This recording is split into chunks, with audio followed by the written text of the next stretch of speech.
쓰임 받더라도 두 종류로 쓰임 받습니다. 하나님께 쓰임 받을 거냐, 마귀에게 쓰임 받을 거냐. 이거죠. 하나님의 자녀냐, 마귀의 자녀냐. 사실은 이 두 가지 말고는 없어요. 이왕이면 우리가 누구에게 쓰임 받을 것이냐, 하나님께 쓰임 받기를 소원하는 여러분 되시길 바랍니다. 정말 하나님이 쓰신다면, 여러분 우주 만물을 창조하신 하나님께서 우리를 쓰신다면 여러분 얼마나 귀하고 멋지게 쓰시겠습니까? 아무것도 아닌 우리들, 가장 작고 연약한 우리들일지라도 하나님께 쓰신다면 하나님은 또 놀라운 일을 행하신다는 사실이죠. 우리가 모든 것을 다 갖추고 완벽해서가 아니에요. 정말 노래를 다 잘하면 얼마나 좋습니까? 춤을 정말 기가 막히게 추면 얼마나 좋겠습니까? 그게 아니어도 하나님은요 우리를 쓰시겠다는 거예요. 여러분 세상은요 훌륭한 사람들 굉장히 많습니다. 잘하는 사람들 정말 많아요. 어떻게 보면 교회 안에는 그런 사람에 비하면 찌질이 같아요. 비실력자들이 다 모이는 것 같아요. 교회 안에는. 하나님은요 그렇게 정말 잘난 사람들만 쓰실까요? 아니더라는 것이죠. 그래서 바울은 고린도전서 1장에 보면 이 고린도 교회 성도들 향해서 하셨던 말씀, 하나님이 여러분을 불렀을 때 그 처음 여러분의 그 부르심의 모습들을 한번 생각해 봐라. 너희들의 모습이 어땠느냐. 훌륭한 사람, 가문이 훌륭한 사람이 어디 있고, 많이 배운 사람이 어디 있고, 많이 가진 사람이 없느냐. 없다라는 것이죠. 많이 배우지 못했어도, 많이 가지지 않았어도 하나님은 그런 사람들로서 있다라고 하는 사람들을 부끄럽게 하시고, 또 많이 배운 사람들, 못 배운 사람을 통해서 많이 배운 사람들을 부끄럽게 하시려고 연약한 우리들을 하나님 택하셨다라는 겁니다. 그걸 통해서 뭐하게 하시려고요? 하나님을 드러내게 하시려는 거죠. 하나님께 영광 돌리게 하시려고. 그래서 여러분 지금 우리들의 모습에 대해서 여러분 결코 우리가 낙심할 이유도 없어요. 또 자격지심을 가질 필요도 없습니다. 우리는 그저 하나님의 자녀인 것으로 여러분 최고입니다. 여러분 축복합시다. 당신은 하나님의 최고의 작품입니다. 또 앞뒤로 당신은 최고의 작품입니다. 이번에는 여러분 한번 칭찬할까요? 이렇게 여러분에서 이래봬도 내가 최고의 작품이야. 그렇죠. 내가 최고의 작품이다라는 거. 여러분 거울 볼 때마다 거울 깨버리고 싶어. 이러지 마세요. 거울 볼 때마다 야 잘생겼네. 저는 항상 거울 볼 때마다 그렇게 칭찬합니다. 야 잘생겼네. 여러분들 표정은 굉장히 썩소를 날리고 계시는데 내가 볼 때마다 신년이는 왜 고개를 이렇게 흔들지? 방금 찬양하고 내려간 사람 맞아? 이렇게 했어야지 왜 이렇게 하지? 변화받지 못한 신년이 하나님의 자녀가 돼야 되는데 시녀라서 공주가 되지 못해가지고 여러분 거울 볼 때마다 나는 왜 이렇게 예쁘지? 나는 왜 이렇게 잘생겼지? 나는 왜 이렇게 멋있지? 여러분 자꾸 칭찬하고 축복해 주세요. 여러분 집에서 가족들한테도 할 때 너는 이렇게 더럽게 못생겼냐? 너는 왜 그 모양이냐? 그러니까 여러분 정말 그 모양으로 사는 거예요. 이왕이면 멋있게 칭찬하고 축복하고 또 그런 사람이 되기 위해서 또 뭐가 해야 됩니까? 우리는 자기 관리도 필요한 거예요. 자기 관리하지 않으면서 나 멋있지? 잘생겼지? 그건 아니죠. 그러니까 자기 관리도 철저히 해야 될 뿐만 아니라 중요한 것은 내가 어떤 사람이냐, 내가 어떤 존재냐를 아는 게 가장 중요하죠. 하나님은 여러분을 자녀 삼아 주셨습니다. 예수 그리스도의 보혈로 말미암아 우리는 구원받은 하나님의 자녀들입니다. 그렇기 때문에 나는 최고의 걸작품이다 라는 이 생각을 여러분 계속 가지시고 여러분을 마음껏 축복하시길 바랍니다. 하나님은요 하나님께 쓰임받는 사람이 있고 쓰임받지 못하고 버림받는 사람들이 있어요.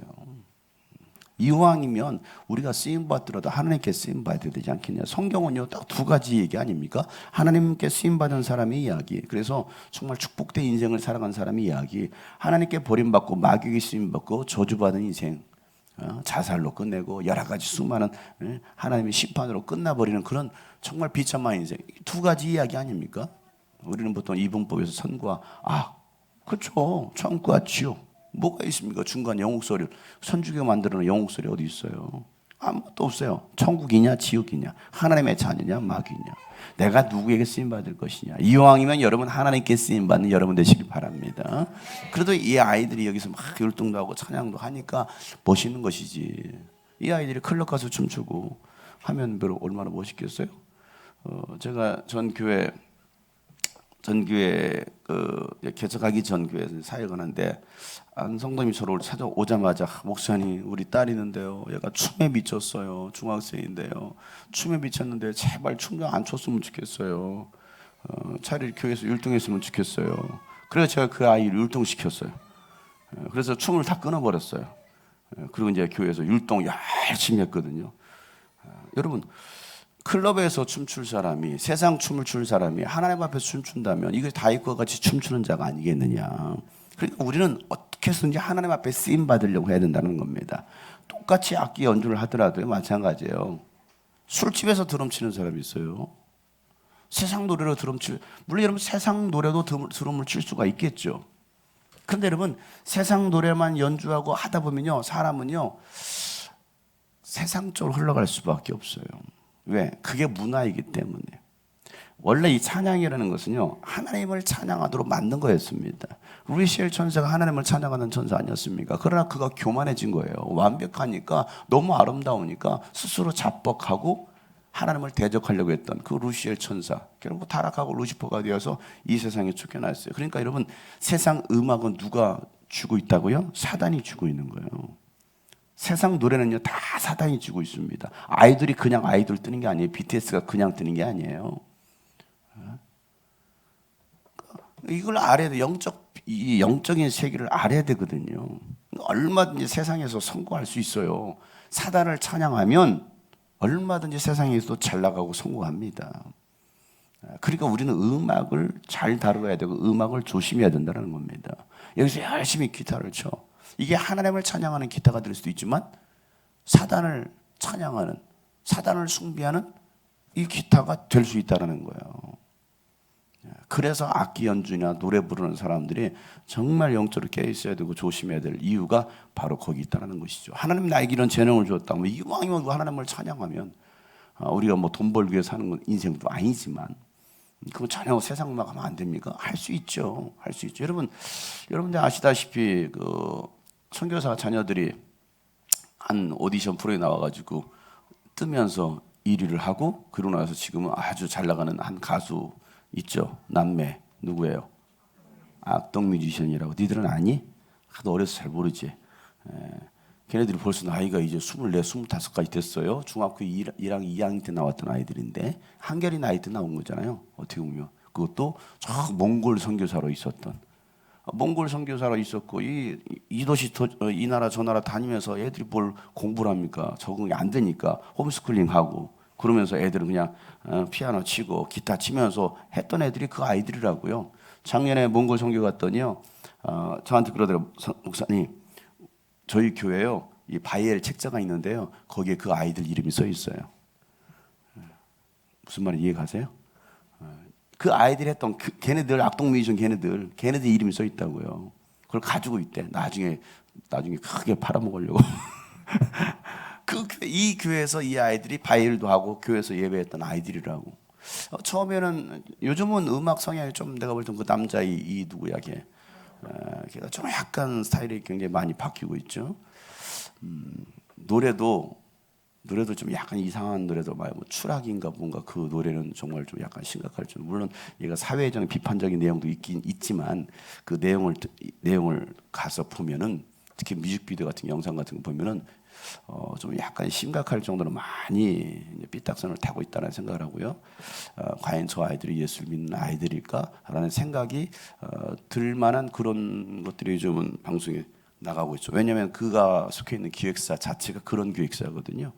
걔가 속해 있는 기획, 우리나라 대표적인 기획사 아닙니까? 그러니까 어떤 음악을 하느냐 이거 중요한 거예요. 어떤 음악을 하느냐. 그러니까 정말 우리가 하나님을 찬양하고 하나님을 높이는 거. 그렇게 해도 하나님은요 그 일을 통해서 때로는 먹고 살기도 할 수도 있어요.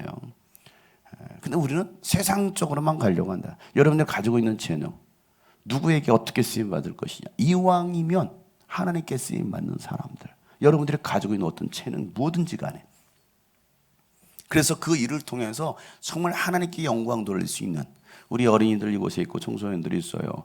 여러분들이 앞으로 하나님이 주신 비전 가지고 또 여러분들 가지고 있는 그 재능 가지고서 나중에 잘 개발해서 직업을 갖겠죠. 직업. 직업은 돈 벌기 위해서 하는 게 아니에요. 직업은요, 복음을 전하기 위해서 그 직업을 선택하는 거예요. 그래서 그 직업을 통해서 돈을 벌어서 뭐 합니까? 하나님의 나라를 세우는 것이죠. 영혼을 구하는. 그래서 우리가 직업을 택하는 것이지, 아, 저기 돈 많이 준대, 저기 더 많이 준대, 돈 따라가는 인생이 되지 말라는 거예요. 많은 사람들이 이 영적인 걸 모르면 돈 따라갑니다. 돈 따라가요. 그러니까 뭐예요? 자꾸 예배가 멀어지지. 돈을 더 많이 준다니까. 하나님을 섬기고 저기가 조건이 훨씬 좋아. 근데 주일은 안 된대. 월요일 날 쉬래. 화요일 날 쉬래. 뭡니까? 자기 합리화하는 거죠. 자기 합리화. 그러니까 결코 옳은 신앙이 아니라는 겁니다. 여러분, 하나님은 분명한 것은 우리 교회 공동체를 통해서, 여러분을 통해서 하나님께서 하나님이 하실 일들이 있다라고 저는 믿습니다. 그 일을 찾을 수 있기를 바랍니다. 그래서 정말 하나님께 영광이, 이왕 한번 사는 인생, 하나님 앞에 온전히 쓰임받으면 얼마나 좋을까. 내가 정말 잘나서도 아니고 뛰어나서도 아니고 연약하고 부족함에도 불구하고 하나님께서 쓰신다면 그것만큼 귀한 일이 어디 있겠느냐는 거예요. 근데 사람들은 자꾸 세상적인 욕심에 빠져서 세상을 따라가려고 하더라는 거예요. 심지어는 교회를 다니는 사람들도 그렇고, 때로는 리더급에 있는 사람들도, 목회자들도 마찬가지예요. 목회자들도 세상의 그런 부귀영화를 따라가는 목회자들도 교회 안에도 있거든요. 그러니까 우리가 정말 하나님께서 쓰신다, 오늘 주가 쓰시겠다, 주님께서 오늘 여러분의 말씀은 내가 너희를 쓰겠다 라는 거거든요. 내가 너희를 쓰겠다. 그러면 하나님께서 쓰시려면 적어도 준비가 돼야 쓰시지 않겠느냐. 전혀 준비가 안 되어 있는데 어떻게 쓰겠느냐는 거예요. 하나님은 준비된 만큼 쓰십니다. 내가 여기 지금 물이 거의 한 이만큼, 만땅은 아니네. 이만큼 채워졌어. 이만큼 먹을 수가 있는 거예요. 근데 물을 만약에 3분의 1 정도밖에 안 채웠다고 이 3분의 1밖에 못 먹겠죠. 내가 얼마나 채웠느냐는 거예요. 내가 기름을 가득 채웠어요. 그럼 가득 채웠으면 400kg 갑니다. 근데 그렇게 채우지 않았으면 100kg나 갈까? 50kg나 갈까? 내가 준비한 만큼 하나님이 쓰신다는 거죠. 그래서 특별히 더 어려서 우리 어린 공동체 오늘 예배를 준비했잖아요. 더 어려서 여러분이 오늘 창이 다 또 예배야, 예배. 공부하는 게 예배야, 공부하는 게. 아멘 안 해? 하기 싫으니까. 공부 열심히 하면 예배 잘 드린 거야. 공부 열심히 하면. 근데 공부하는 시간에 공부 안 하고 딴짓하고 쓸데없는 데, 학교는 다니는데 쓸데없는 데 한다. 그럼 이것은 예배에 실패한 거예요. 그러니까 여러분 학교 생활도 중요해. 공부하는 거 중요한 거예요. 우리 직장인들도 마찬가지예요. 직장 생활이 뭡니까? 이게 예배라고요. 내가 그 직장에서 어떻게 할 거냐. 그래서 이왕이면 인정받는 사람이 되라는 것이죠. 직장에서도 인정받을 수 있는 사람, 어디서든 인정받는 사람. 그게 예배자의 삶이기 때문에 그렇다는 거죠. 그렇게 해서 준비되면, 어려서부터 여러분 정말 잘 준비만 돼보세요. 잘 준비되면 하나님께서 여러분을 어떻게 쓰시겠는가. 며칠 전에 여러분 뭐 잘 아시는, 은퇴하셨지만 김동호 목사님이라는 분, 여러분 아실 거예요. 아주 교계 유명하신 분이죠. 그래도 젊은 사역들 많이 하시면서 한국 교계에 좀 많이 개혁의 바람을 일으켰던 분 중에 한 분이 김동호 목사님이신데, 이분이 은퇴하고 나서 뭐 암병을 지금 한 3개를 가지고 있어요. 3개 중에 지금 하나는 그나마 조금 뭐 호전됐다고 해서 지금 암을 지금 2개를 가지고 살고, 언제 죽을지 모르는 그 시한부 인생을 지금 살고 있거든요. 그래서 이제는 죽음에 대한 것을 책을 쓰고 싶다고 얘기하더라고요.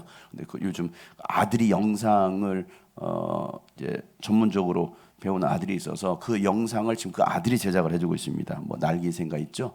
그 영상도 다 아들이 제작하고 있고, 요즘은 그 목사님 썼던 책들, 뭐 깨끗한 부자부터 시작해서 썼던 책을 이제 영상 리뷰처럼 영상 한 편 한 편 지금 제작을 하고 있다고 하더라고요. 그 중에 한 편의 영상을 제가 봤어요. 근데 그 내용이 좀 하나가 뭐였냐면 이거 있습니다. 제가 더 젊었을 때 더 잘 준비했더라면. 그분이 얼마나 한국교회 그게 영향 있게 사역을 했습니까? 그처럼 그분 정말 유명한 분이잖아요. 또 뭐 전 세계적으로 얼마나 많은 사역들을 집회를 많이 다녔습니까? 그럼에도 불구하고 그분이 뭐라고 회고를 하냐면, 내가 정말 공부할 때 공부를 더 했더라고 한다면 이거였어요. 자기는 영어를 못한다, 이거거든요.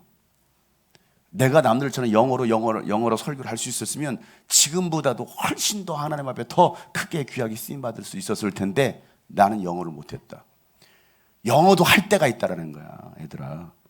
영어도 할 때가 있다. 공부도 할 때가 있다라는 거야. 그 시기를 놓쳐버리면 언어라는 것은요, 16세 이상이 넘어가 버리면 그때부터 천재에 떨어집니다.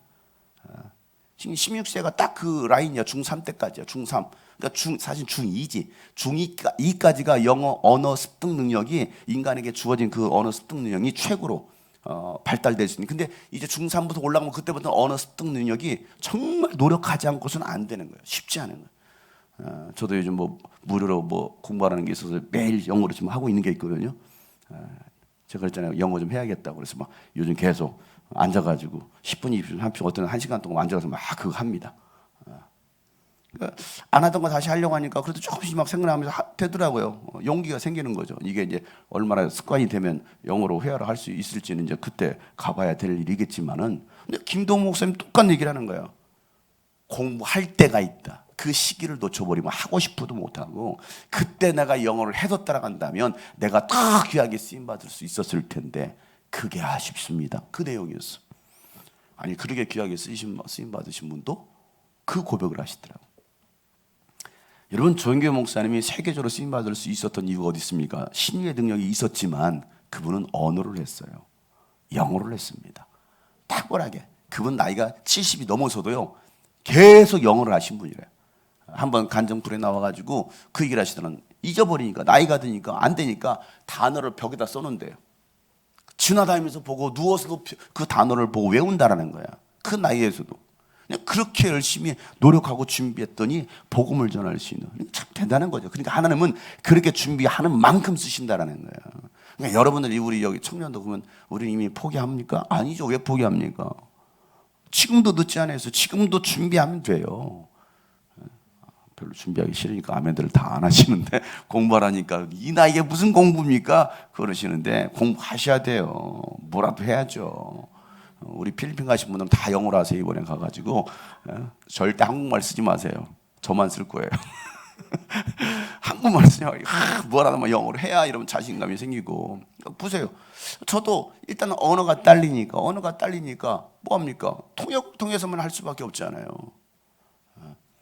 바로 할 수 있는 것도 막 내가 전하고 싶은 거 막 전달하고 싶은데 이게 안 될 수도 있거든요. 제가 했는데 통역을 어떻게 할 줄 어떻게 알아? 모르잖아요. 제가 하고 싶은 대로 전달이 안 될 수도 있잖아요. 그만큼 부족하다는 거죠. 하나님께서 여러분을 쓰실 수 있도록 지금부터 철저하게 준비하라는 거예요. 준비된 사람을 하나님은 쓰십니다. 준비된 사람을. 아멘. 그러니까 지금의 우리의 상황에 나는 연약하니까 부족하니까 안 돼, 나 같은 걸 하나님이 쓰시겠어? 이런 생각 자체를 버리라는 겁니다. 여러분, 죽은 자를 살려주신 하나님께서 우리의 뇌를 하나님께서 살려주지 않으시겠어요? 하나님이 지혜 주지 않으시겠습니까? 지혜 주시죠. 하나님이 지혜 주시면. 제가 얘기했잖아요. 저희 지도했던 목사님이 35, 36살에 가스 사업하면서 굉장히 성공하고 돈을 많이 버셨던 사장님으로 사셨다가 갑자기 반수 중풍이 오면서 한쪽을 쓸 수가 없는 젊은 나이에, 그래가지고 누가 추천해서 저기 전라북대 남경성이라는 곳이 있는데 남경성 기도원에 들어가라고 해서 그 기도에 들어갔어요. 거기에 이제 노 목사님이 있었습니다. 나이 드신 목사님. 그분의 성함이 김용환 목사님이시라는 분인데, 그분은 한국에 70년대 80년대 그러니까 지금 조영규 목사 이런 분들 다 거기서 영적인 능력을 다 배운 사람들이에요. 한국 교회에 부흥사로 다 뛰었던 사람들, 거기 가서 은혜 받고 다 성령 받고 막 능력 받고 신의의 은사 일으키고 막 했던 사람들이 다 거기 주신들이에요. 근데 거기 가가지고 치유를 받은 거예요. 치유받고 3년 동안 그 기도원에서 훈련 받으면서 기도해라. 하나님은 살아계신다. 왜? 그분이 엄청난 성령의 역사를 일으키니까. 손만 얹어도 병든 자가 이 손에 달라붙어 머리가 달라붙어가 붕 뜰 정도로 그런 엄청난 강력한 성령의 역사가 그 나이에도. 그래서 이분이 막 기도하면서 하나님 나에게 능력을 달라고, 하나님 나에게 지혜를 달라고 하니까 막 기도하니까 솔로몬이 뭘 구했습니까? 지혜 구했잖아요. 부경화를 구하지 않고, 돈 달라고 하지 않고, 명예를 달라고 하지 않고 지혜를 구했단 말이에요. 하나님 지혜를 주세요 했더니 하나님이 야 내가 너에게 지혜를 주었다 라고 말씀. 하나님 저에게 지혜를 준 거 어떻게 합니까? 성경을 읽어라. 그래서 그 자리에서 성경을 읽기 시작. 태초에 하나님의 천지를 창조하시니라 하는데 이 성경 읽는 순간 태초에 하는데 읽는데 이 태초 글씨가 만화에서 온 옷이 이렇게 아시죠? 글씨가 만화처럼 이렇게 쭉 빠져 올라오더니 다 머릿속에 다 들어오더라는 거예요. 태초에 하나님의 천지를 땅이 혼돈하고 공허하며 어둠이 기쁨이 있고. 그럼 성경을 쫙 읽기 시작하는 거예요. 앉은 자리에서. 성경 70%를 다 외우셨어요. 성경 70%를. 하나님이 지혜 주니까. 그 나이에. 생각해 보세요. 이번은요, 설교할 때 성경책도 안 들고 해요. 제가 그분 만났을 때 연세가 한 두세 살 되셨겠죠? 두세 살 되셨을 거예요. 개척하고 나서 제가 1년 뒤에 제가 그 교회를 다녔으니까. 그래서 제가 이제 고등학교 2학년 때부터 제가 목사님 따라서 부흥회 다녔잖아요. 부흥회. 2시간 설교, 2시간, 3시간 설교하시는데 성경책 안 들어요. 성경책 들을 이유가 없어. 왜? 어디에 있으니까? 여기 있으니까. 그냥 하나님 말씀 성경 때문에 계속 성경 가지고만 얘기해놨어. 마태복음 어디에, 사도행 어디에 왜? 하나님 주신 말씀 가지고서 이 성경 가지고 계속 전달하는 거예요.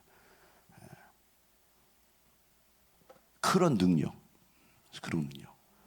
하나님의 전능하심을 믿으시길 바랍니다.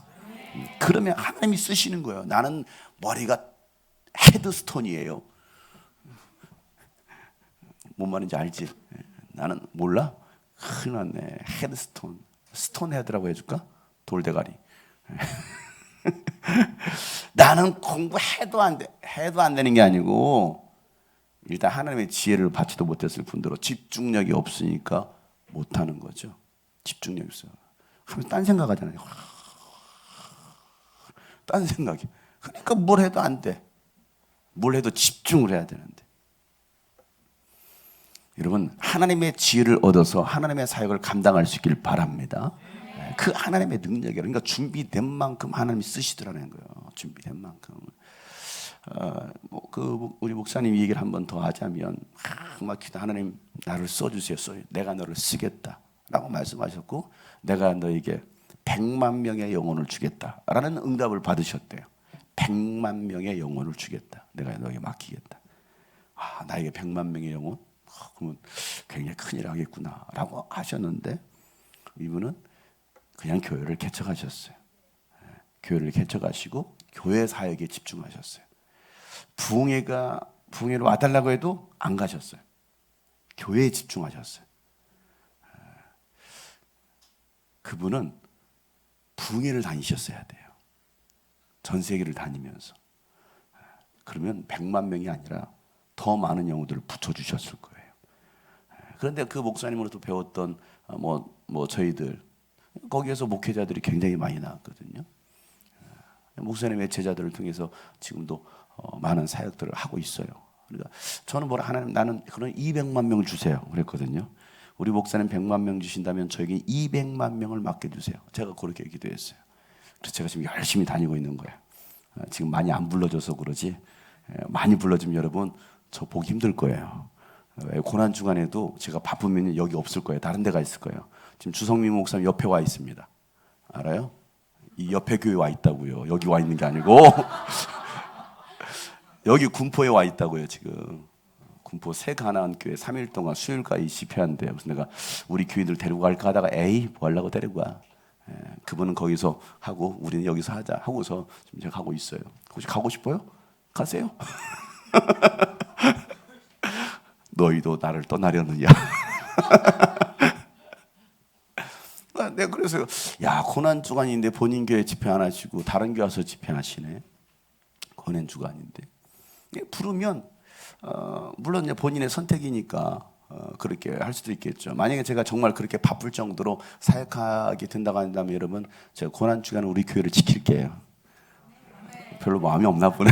그냥 가세요. 여러분 그냥 가세요. 뭐 그런 것 같은데 맨날 듣는 설교 뭐 하려고 듣습니까? 그냥 차라리 주성민 목사님 여기로 보내주세요.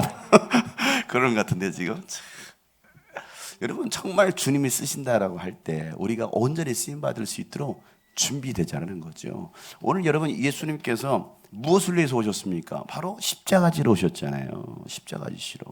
예수님께서 33세를 사시고 그 모든 일정을 그의 삶의 33년이라는 삶을 살아온 이유, 목적이 어디 있습니까? 무엇을 위해서? 십자가의 길을 가기 위해서, 십자가를 지기 위해서 예수님 거기까지 온 거예요.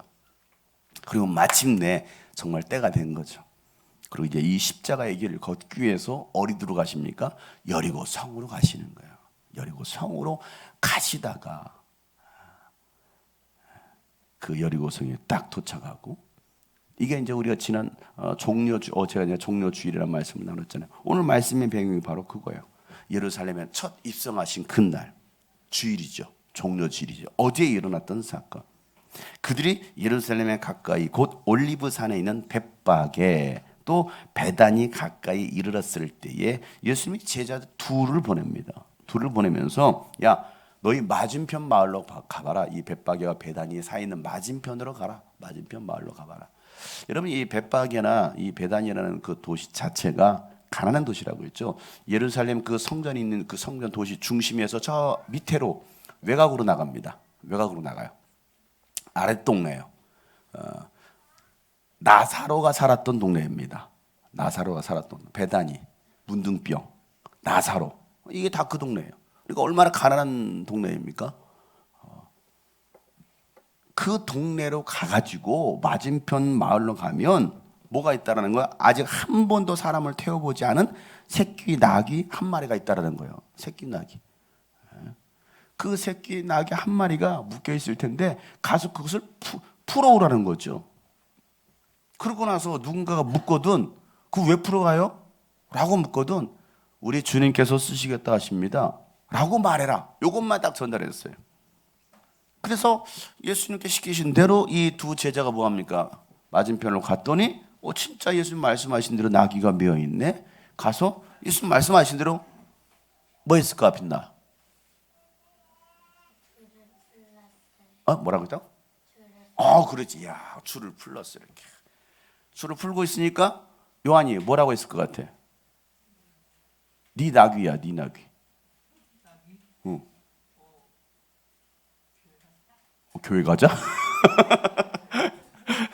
뭐라고 했어? 당신 뭐 하는 거예요 지금? 그 나귀를 왜 풀어요? 라고 얘기하지 않겠어요? 자기 나귀를 풀고 있으니까. 여러분, 그 가난한 그 마을에 나귀가 여러분 얼마나 큰 재산입니까? 그잖아요. 큰 재산이죠. 그럼 당신 왜 그 나귀를 풀고 있어? 라고 말하니까 예, 우리 주님께서 쓰신다는데요?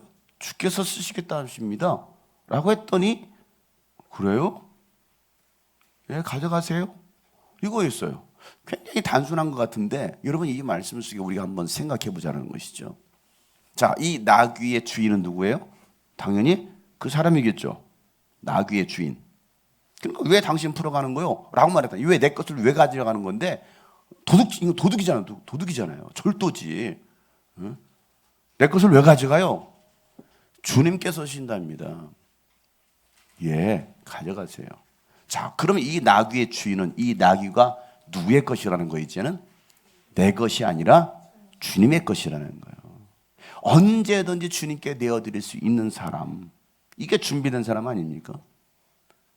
가지고 있어도요, 주님께 쓰시겠답니다. 제가 좀 쓸게요. 나중에요. 지금은 안 되겠어요. 준비가 안 돼 있잖아요. 목사님이 쓰시겠답니다.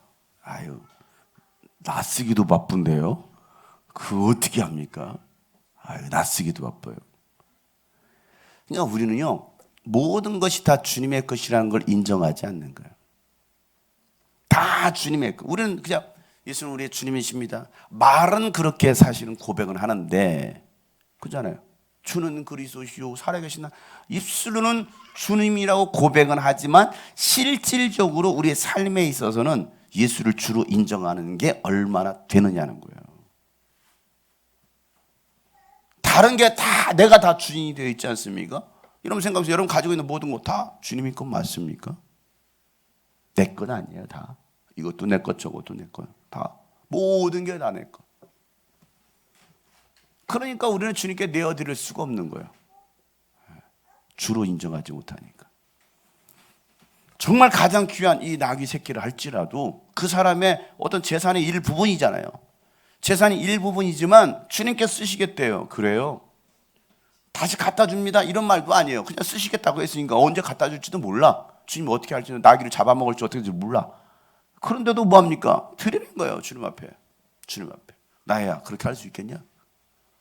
내가 네 아이패드를 내가 쓰고 싶은데 나 줄래? 대답을 못 하잖아. 내가 어떻게 받은 건데, 내가 우리 오빠랑 싸워가지고 엄마한테 막 사정사에서 내가 우리 엄마가 나한테 고이 바친 건데 너 그거 안 쓰잖아. 맨 유튜브나 뭐 쓸데없는 것만 하잖아. 내 거라고 생각하는 거지. 내 거라고 생각하는 거지. 내어드릴 수 없는 거예요. 여러분 가지고 있는 모든 것들이 다 여러분의 목숨까지, 심지어 여러분의 목숨까지도 주님의 것입니다. 여러분이 가지고 있는 재능조차도 다 누구의 것입니까? 주님의 것입니다.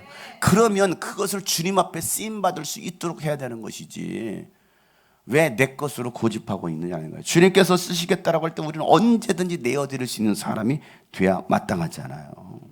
근데 우리는 잠시만요, 이건 내 생각인가? 또 그걸 내 생각인가? 또 기도해 봐야지. 뭘 맨날 기도합니까? 자꾸 기도해 보는데 하나님 말씀해 주시는데 뭘 또 기도해 봐요? 우리는 맨날 또 기도해 봐야지. 근데 기도도 안 해. 하나님이 입에 말씀하셨는데 여러분 주님의 음성이 들려요? 안 들려요? 안 들려요? 지금도 주님 말씀하시는데 안 들립니까? 안 들으려고 하는 거예요. 좋은 것만 골라 듣습니다. 복 받을지어다. 아멘. 주님께 드릴지어다. 골라 듣잖아요. 그러니까 그건 주님의 음성이 아니라는 거예요. 내 자식들, 이 세 명의 자식들 잘 될 거야. 아멘. 이 세 명 자식 다 바쳐. 차라리 최대진을 드립니다. 그러고 있잖아요. 그러니까 자기 식대로 하나님의 음성을 들으려고 하는 거예요. 원해도 원치 않아도, 나에게 유익이 있어도 유익이 없어도 우리는 그 주님의 음성을 듣고 순종할 수 있어야 되는데 자꾸 이해 타산하는 거 따져보는 거예요. 이거 나가면 뭐 어떻게 되려면 이거 하면 어떻게 해? 어떻게 해? 아니요. 주님이 쓰시겠다고 할 때 내어드리는 순간 하나님이 놀라운 역사를 일으키신다는 사실이에요. 오늘 이 주인은요, 나귀의 주인이 자기였지만 이제는 그 모든 소유권을 누구에게 넘깁니까? 예수님께 넘겨드리는 거예요. 자, 그럴 때 어떤 역사가 일어났느냐를 보자는 거죠. 자, 그렇게 해서 나귀를 풀어서 예수님께 가지고 옵니다. 예수님은 당연히 가져올 걸 생각하죠. 가지고 왔어요. 그러자 자, 뭐라고 합니까? 4절 말씀에 보면 그들은 가서 나귀 새끼가 바깥 길 쪽으로 나 있는 문에 매여 있는 것을 보고 그것을 풀었다. 그리고 똑같은 얘기잖아요. 나귀 새끼를 풀다가 무슨 뜻이요? 예수 말씀하시랬다. 그들은 가만히 있었다. 그러면서 나귀 새끼를 끌고서 뭐합니까? 예수님께로 가지고 왔죠. 그리고 나서 자기들의 겉옷을 그 등에 걸쳐 놓으니 예수님이 그 위에 올라타셨다. 제자들의 겉옷을 어디에 풀어 올립니까? 나귀의 안장처럼 딱 옷을 덮는 거예요. 그리고 바닥에다는 뭘 깝니까? 자기들의 겉옷을 길에다 쫙 깝니다. 어디까지? 예루살렘 성전으로 들어가시는 그 길을 쫙 까는 거예요. 이게 뭐예요? 뭡니까? 레드카펫이요. 레드카펫을 쫙 까는 거예요. 이거 누가 들어가는 거예요? 왕이 들어가는 거예요. 왕이 다시도록 어린 나귀 새끼 등에다가 안장을, 자기 옷으로 안장을 덮어주고, 그리고 예수님 올라타시죠. 그리고 예수님은 그 나귀를 타고서 어디로 들어가십니까? 예루살렘 성전으로 들어가십니다. 그때 옆에 있었던 백성들은 뭐합니까? 종려나무가지를 꺾어서 뭐합니까? 길에다 깔기도 하고 또 그 앞에서 뒤따르면서 막 흔들면서 호산나 복되시다 주님의 이름으로 오시는 분이란 고백을 합니다. 이 시편 찬양을 해요. 시편 찬양. 시편 118편에 있었던 찬양이죠. 이 찬양을 하면서, 왜냐하면 이것은 메시아 찬양이거든요. 메시아가 오신다라는, 메시아가 입성하실 때 부르는 찬양이 바로 이 찬양입니다. 주님 오셔서 우리를 속히 구원하여 주십시오. 그러니까 이들은 지금 예수님을 뭐라고 고백하고 있습니까? 우리의 메시아요, 우리의 그리스도이십니다라고 그들은 이 시편 118편을 찬양하면서 어디로? 야, 드디어 우리의 메시아가, 그들은 물론 생각은 정치적인 메시아, 군사적인 메시아를 생각했죠. 진짜 하나님의 아들로서의 메시아가 아니라 그들은 그저 우리 힘드니까, 먹고 살기 힘들고 이렇게 다 어렵게 살고 있으니까 우리를 이 로마로부터도 해방시켜 주시고, 또 저 종교인들의 저 득세로부터 우리를 해방시켜 주시고, 우리가 좀 행복하고 좀 잘 먹고 잘 사는 세상으로 만들어 주세요라는 그런 입장에서 이 118편을 찬양하는 거예요. 모르고 찬양을 하지만 이것 또한 하나님의 말씀이 예언이 성취되는 사건을 이것을 통해서 이루시는 것이죠. 하나님의 말씀이 성취되는 거예요. 그러고 나서 막 종려가 나무가지를 흔들면서 왕의 입성이, 왕의 입성. 레드 카페가 쫙 깔렸어요. 백마가 아니라 나귀 새끼, 거기다가 안장, 제자들의 옷을 덮어서, 그러고 나서 예수님은 그걸 타고 들어가십니다. 자, 왕의 입성치고는 얼마나 초라합니까? 보잘것없잖아요. 그러나 분명한 것은 이것은 뭐예요? 왕의 행렬이에요. 왕의 행렬. 자, 스가랴 선지자가 이렇게 예언했죠. 스가랴 말씀에 9장 9절 다 같이 한번 읽어볼까요? 시작. 도성 시온아 크게 기뻐하여라. 도성 예루살렘아 환성을. 내 왕이 내게로 오신다. 그는 공의로우신 왕, 구원을 베푸시는 왕이시다. 그는 온순하셔서 나귀 곧 나귀 새끼인 어린 나귀를 타고 오신다. 아멘. 여러분, 스가랴 선지자가 이와 같이 예언했단 말이에요. 야, 도성 예루살렘아 환호하라는 겁니다. 찬양하라는 겁니다. 야, 왕이 오신다. 왕이 오신다. 그런데 그 왕은 온순하시고 겸손하셔서 뭘 타고 오신다? 나귀 새끼를 타고 오신다. 왕이면 누가 나귀를 탑니까? 말을 타고 가지. 화려한 마차를 타고 가죠. 왕인데. 그런데 왜 어린 나귀를 타고 가느냐고요. 그러니까 예수님께서 이 어린 나귀를 타고 가시는 것도 이 스가랴 선지자의 예언을 성취하시기 위함이었던 거예요. 그리고 예수님은 분명한 것은 왕의 대로를 걷는 거예요. 왕의 입성. 자, 그 왕의 입성에 지금 누가 쓰임 받고 있습니까? 누가 쓰임 받고 있어요? 1번 말, 2번 낙타, 3번 호랑이, 4번 나귀 새끼, 5번 나귀 애미, 6번 나귀 애비. 뭐예요? 나귀 새끼. 예? 나귀 새끼. 새끼 나귀를 해야 되나요? 개 하면 안 되죠. 나귀 새끼를 타고 가네. 나귀 새끼. 그것도 사람을 한 번도 태워보지 않은 나귀 새끼. 여러분, 사람을 한 번도 안 태워봤어요. 어떨 것 같습니까? 잘 못할 것 같죠. 제가 어렸을 때 우리 집에서 돼지도 키우고 소도 키웠다고 했잖아요. 전 돼지도 타봤고요, 소도 타봤어요. 돼지 한번 타면 어떻게 되는지 아십니까? 돼지는 엄청 이렇게 합니다. 돼지는 탈 수가 없어요. 소는 그래도 얌전히 있는 편이야. 그런데 여러분, 소가 그냥 순순히 타라고 놔둘까요? 절대 그렇지 않아요. 근데 여러분, 나귀를 탄 겁니다. 나귀를 탄다. 그것도 어린 나귀를 탄다. 얘 등에 지난번 내가 목사님 뭐 업을 수 있어요. 업어봐. 쓰러지더라고 이거. 조그마한 나귀. 요한이 정도는 버틸만 하겠네. 근데 여러분, 그 어린 나귀를 탔을 때, 장성한 사람이 나귀를 탔을 때 그 나귀가 얼마나 버티겠냐고요. 쉽지 않죠. 그런데 그 나귀는요, 예수님을 태우고서 예루살렘 성으로 들어가시는 거예요. 왕을 태우고 입성하는 거예요. 누가? 어린 나귀가. 아까 얘기했잖아요. 아무것도 보잘것 없었던 그 나귀. 하나님은 그 어린 나귀도 쓰시더라는 거예요. 그 십자가의 길 행렬에 어린 나귀를 쓰시는 하나님. 왕의 행렬에 어린 나귀를 쓰시는 하나님. 여러분, 왕 대신 예수님께서 이 땅에 다시 오실 것입니다. 다시 오실 그때에 그 왕의 행렬에 여러분들이 쓰임받기를 축복합니다. 그럼 우리가 어떻게 쓰임받을 수 있겠느냐고요.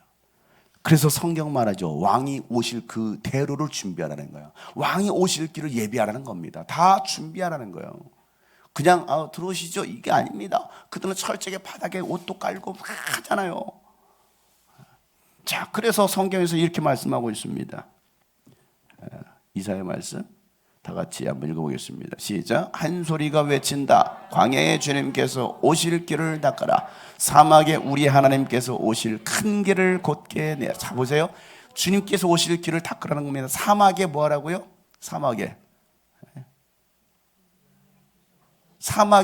우리의 하나님께서 오실 큰 길을 곧게 내라는 거예요. 그 사막에 여러분 얼마나 울퉁불퉁합니까? 여러분 이스라엘 가보신 분들은 광야 울퉁불퉁하잖아요. 근데 그것을 곱게 왕의 대로를 만들라는 겁니다. 그 다음에 뭐라고 말하고 있습니까? 모든 계곡들 있잖아요. 이 계곡들, 이스라엘 전부 다 비가 오면은 한꺼번에 막 휩쓸려 가니까 전부 다 계곡이 있잖아요. 이 계곡을 뭐하라는 거예요? 메우라는 거예요. 메우라. 다 메우고 산과 언덕도 뭐하고 다 깎아내리고, 다 뭐하라는 거예요? 다 평탄하게 하라는 것이죠. 거친 길도 평탄하게 하고 험한 곳은 또 평지로 만들라. 그래야 왕의 대로가 만들어질 거 아니냐고요. 실제로 왕의 대로가 있는 곳이 바로 요르단입니다. 요르단. 요르단은요, 이스라엘 같은 경우는 이게 구불구불한 길들이 많은데, 요르단은요, 요르단 최남단에서 북단에 있는 그 암만까지 가는데 왕의 대로가 있습니다. 솔로몬의 대로, 왕의 대로라고 있는데요, 쫙 길이 얼마나 잘 나 있는지 몰라요. 그 왕의 대로를 만들라는 거거든요. 주님 오실 길을 예비하라. 얼마나 굽이굽이지고 거칠고 이런 들판들이 얼마나 많습니까? 높고 낮고 하는 데가 얼마나 많습니까? 그러니까 내 자신부터 왕의 대로를 만들어야 되고, 여러분 우리 주변에 얼마나 거칠은 이런 것들이 많아요. 그러니까 주님께서 오실 수 있도록 이 모든 것을 평탄하게 만들라는 거예요. 교회 성도들마다 다 달라요. 다 달라요. 성향도 다 다르고요. 살아온 배경도 다 다릅니다. 이분들과 어떻게 여러분 주님 오실 길을 예비합니까? 그러면 여러분부터 평탄하게 만들어야 되지 않겠어요? 나를 죽여야 되지 않겠습니까? 날카로운 돌들 모으면 다 민들민들하게 다 해야 될 거 아니겠어요? 그래 여러분 뭘 하더라도 할 거 아니겠어요? 왕이 오실 길을 만들라는데. 그러니까 예루살렘 입성하는데 나귀 새끼의 옷을 얹고 또 바닥에다 옷을 깔면서 예수님이 오실 들어가실 그 길을 만드는 거예요. 오늘 우리가 해야 될 일은 바로 그거예요. 우리가 이 십자가의 길을 걸어가고 있습니다.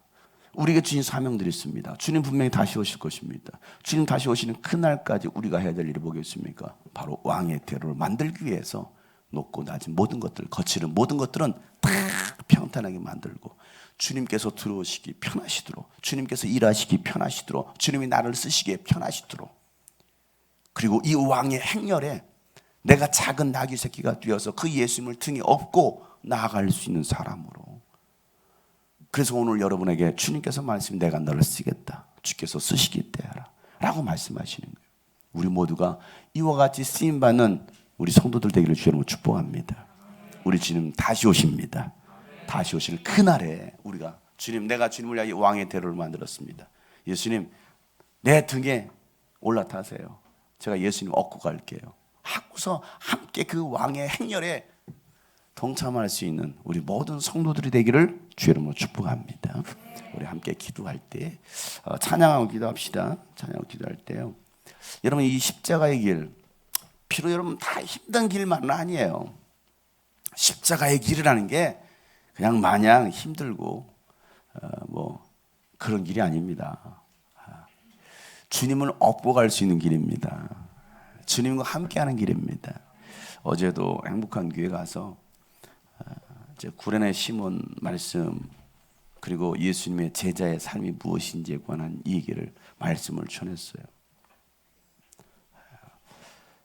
거기는 늘 우리 캠프도 많이 오고 또 제 설교도 많이 들은 교회 중에 한 교회잖아요. 그러니까 그 교회 가서 무슨 설교할까, 뭐 저희 뻔한 설교 또 비슷한 설교 할 건데 우리 이 길을 가자라고 또 그 설교 할 건데, 그럼 하나님 이 교회에 필요한 말씀이 뭡니까 하면서 준비하고, 그 말씀이 그거였어요. 예수를 바라보자는 말씀과 함께 구레네 시몬처럼 그 길을 갑시다. 그리고 시작할 때 하나님 무슨 찬양하죠? 누가 찬양을 하죠? 하는데 누군가 널 위해 기도하네 라는 찬양을 마음을 주시더라고요. 누군가 널 위해 기도하네.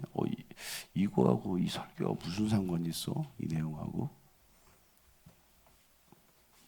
그래서 올라가자마자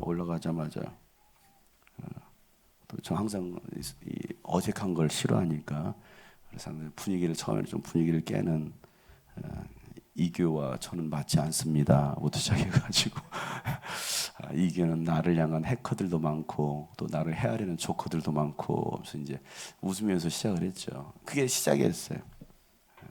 근데 여러분과 무슨 말씀 나눌까 하는데 하느님이 이 찬양을 주네요. 누군가 널 위해 기도한다네요 하고서 이 찬양으로 시작을 했어요. 그냥 누군가 널 위해 기도하네, 당신이 지쳐서 하는데 갑자기 막 울기 시작해. 설교도 안 했는데. 누군가 널 위해 기도하네. 누군가 널 위해 기도하네. 막 펑펑 울어. 막 앞에 앉아서 저기 위에 2층에도 애들도 막 질질 울고 있고. 하나님이 위로가 필요한 교회인가 보구나. 하나님 뭔가 특별한 은혜를 주시려고 또 하시는가 보구나. 구련의 심은 이야기. 그 여러분 지고 싶어졌습니까? 그 십자가의 길? 아니잖아요. 올떨결에 지나가다가. 이거 우리 교회에서 했던 설교 가서 한 거예요, 제가. 그가 원해서 기쁨으로 졌어요? 절대 기쁨으로 지지 않았어요. 원해서 졌습니까? 원해서 진 것도 아닙니다. 그저 아프리카에서 6월절 절기를 지키려고 예루살렘에 왔다가 수많은 행렬들을 받고 웅성웅성대고 뭔 소리지? 저 뭐 하는 거야? 구경하다가 오후에 한 청년이 젊은 청년이 피투성이 돼가지고 십자가를 메고 가다가 쓰러지고 가네? 저 청년은 뭐야? 이렇게 보다가 뭔가 관심 있게 보니까 로마 병사가 그놈을 딱 보고서 너 이리 와. 네가 쳐. 하고서 그냥 네가 쳐. 하니까 그 군사에게 올떨결에 십자가를 줬다고요. 십자가를 치면서 여러분 십자가 여러분 얼마나 무거운 줄 알아요? 십자가가.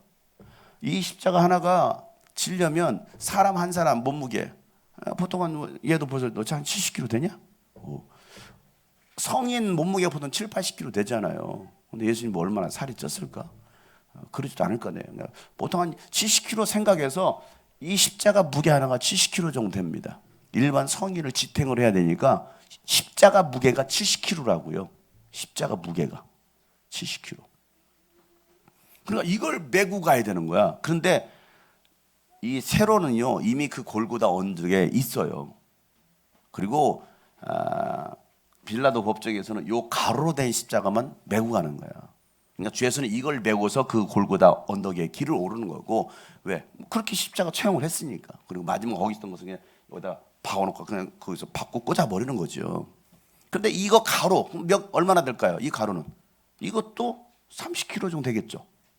30kg, 3, 40kg. 그런데 이미 예수님은 온몸이 피투성이가 되었고 살점이 다 떨어져 나갔잖아요. 만신창이 되었습니다. 일어설 기력도 없어요. 그럼 온몸은 지금 상처투성입니다. 거기다 뭔가를 진다고 생각해 보세요. 여러분 온몸이 살이 찢어져 있어요. 여기다 뭔가를 대보세요. 아파요 안 아파요? 이건 감당할 수 없는 고통이죠. 그런데 그거 십자가 지고 가다가 쓰러지는 거예요. 한 발자국 한 발자국 하다 쓰러지는 거죠. 그러니까 도저히 이건 감당이 안 되니까 이 상태로 가기 전에 죽을 것 같아. 그러니까 뭐 했느냐면 구경꾼을 하나 투입시킨 거예요. 구경하고 있는 사람을. 그러니까 구련의 시몬은 가다가 이걸 지고 가는데 아이 재수 없이 내가 뭐 하려고 내가 여기 와서 구경하다가 내가 이걸 재수 없이 이걸 내가 십자가를 메고 있지? 이건 저주의 형틀 아닙니까? 누가 이걸 지려고 합니까? 이런 저주의 형틀을. 좋은 것도 아닌데. 내가 왜 재수 없이 지나가다 걸려가지고 하면서 그 십자가를 지고 가지 않았겠습니까? 그 십자가를 지는 그 골고다 언덕까지의 거리가 800m예요. 800m. 800m를 걸어가는 겁니다. 여러분 여기 800m면 어디입니까? 여기서 적어도 3번까지 이마트 가는데 거기까지가 800m 그 정도 될 겁니다. 거기 좀 더 넘어가야 된다고 할 거예요. 800m면. 그 거리를 걸어가는데 여러분 얼마나 그냥 멀쩡한 사람 걸어가면 한 20분 걸어갈 수 있어요. 15분, 20분 걸어가면 됩니다. 15분. 근데 여러분 만시창이 된 상태에서 걸어가는 것은요 쉽지 않아요. 근데 성경 보니까 예수님이 앞서서 가시고 구련의 시몬은 뒤따라가는 거예요. 성경 보니까 뒤따라가면서 예수님의 그 뒷모습을 보지 않았겠습니까? 예수님의 보폭을 맞춰야 되잖아. 쓰러져 가시는 그 모습을 바라보면서 내가 왜 재수 없게 내가 잘못 걸렸어. 내가 차라리 이곳에 없었더라 한다면, 내가 장영석 목사님 만나지 않았더라 한다면, 내가 주님이 꿈꾸신 길을 안 되냈더라 한다면, 내가 괜히 기웃기웃거리다가 여기 와가지고 이런 생각들 하는 사람이 있을 수도 있어요. 우리 교회 안에 내가 괜히 따라와가지고 우리 삼남매는 내가 괜히 엄마 따라와가지고 하면서 최대진도 나는 여기 안 오려고 하는데 내가 김영희가 장영상인 사람 만나고 성경 공부하던 얘가 미쳐가지고 그 교회 다닌다고 해가지고 내가 여기 따라왔는데 아이고 내가 술까지 끊었네. 아이고 내가 진짜 이럴지도 몰라. 행복하죠? 구른의 시몬은요 절대 좋은 마음이 아니었어요. 좋은 마음이 아니었어요. 근데 가는 내 저 사람은 누구지? 저 사람 무슨 죄를 지었지? 그리고 마지막에 도착했을 때 십자가를 내어놓고 끝까지 보겠죠. 예수님이 죽어가시는 그 모든 장면들을 다 지켜보죠. 그리고 그는 아프리카로 내려갑니다. 그리고 그의 아들을 구원하고 그의 아내를 구원합니다. 그리고 그의 아들은 아프리카 교회의 지도자가 됩니다. 이게 로마서 16장에 등장한 내용이에요. 딱 구레네 시몬은 딱 두 군데서 등장합니다. 그에게는 이 십자가의 길이 어떤 길이었길래 구레네 시몬에게 있어서는 이 십자가의 길이 어떤 길이냐고요. 기뻐서 순종하고 간 길이었을까요? 아니었어요. 마지못해 억지로 십자가를 지고 간 길이었습니다. 그런데도 불구하고 그의 인생이 완전히 달라지고 그의 가정이 달라졌다는 거예요. 여러분, 우리는요 이 십자가의 길 가는 거 마냥 다 즐겁게 순종하고 기쁨으로 가는 사람이 얼마나 있을까요? 저는 늘 맨날 기뻐가지고 하하하 호호호 하하하 맨날 저는 이러고 다닙니까? 모든 게 다 행복 그렇습니까? 아니겠죠. 때로는 내가 원치 않아도 십자가 지고 가는 거예요. 십자가. 왜? 이게 가야 될 예수의 길이니까. 예수의 길이니까. 오늘 주님이 우리에게 이 말씀하시는 겁니다. 어린 나귀 새끼, 내가 왜 저분한테 걸려가지고 재수 없이, 이게 아니라고요. 그 어린 나귀지는 힘들지만 예수님을 등에 싣고서 앉혀서 그 길을 걸어가는 그 가파른 그 언덕길을 가는 예루살렘 성전 올라가면 다 가파른 오르막길이에요. 여러분, 이 베다니 벳박이 맞은편에서 예루살렘까지는요 정말 긴 여정입니다. 그리고 그건 오르막길이라고요. 예루살렘에서 해발 780m, 800m인데 오르막길이라고요. 쉽지 않잖아요. 우리도 걸어가는 게 힘든데, 여러분, 어린 나귀가 사람을 태우고 장정을 태우고 걸어 올라간다? 쉽지 않아요. 나귀가 기쁨을 했습니까? 어쩌다 보니까 자기가 예수를 등에 싣고 가는 건데 똑같은 거예요. 주님이 여러분을 쓰신다라고 하는 것은 이와 같습니다. 힘들어도 때로는 원치 않아도 내가 계획했던 것이 아니어도 십자가 지고 가다 보니까, 얼떨결에 십자가 지고 가다 보니까 하나님이 교회의 위대한 지도자로 쓰시더라는 거예요. 오늘 그런 우리가 되기를 간절히 소망합니다. 그래서 우리가 이 예수의 길을 찬양하면서, 하나님, 예수님 가셨던 이 십자가의 길 내가 걷겠습니다. 걷겠습니다. 이왕이면 내가 원하지 않았는데도 불구하고 내가 이 길을 가고 있다고 한다면, 그럼에도 불구하고 겸허히 받아들이면서 그 예수님과 함께하는 그 왕의 대로, 왕의 행렬에 예수님을 등에 업고 갈 수 있는 우리가 되었으면 좋겠어요. 비록 지금 가는 길이 언제 끝날지 몰라요. 언제 끝날지 모릅니다. 주님은 분명 오실 것입니다. 오실 것인데 우리가 그 주님 오시는 그날까지 왕의 대로를 만들기 위해서 거칠고 가파르고 굽이진 것들, 높고 낮은 것들은 다 평평하게 만들면서 내가 그 길을 따라가겠습니다 라고 우리가 고백하는 시간이 되었으면 좋겠어요.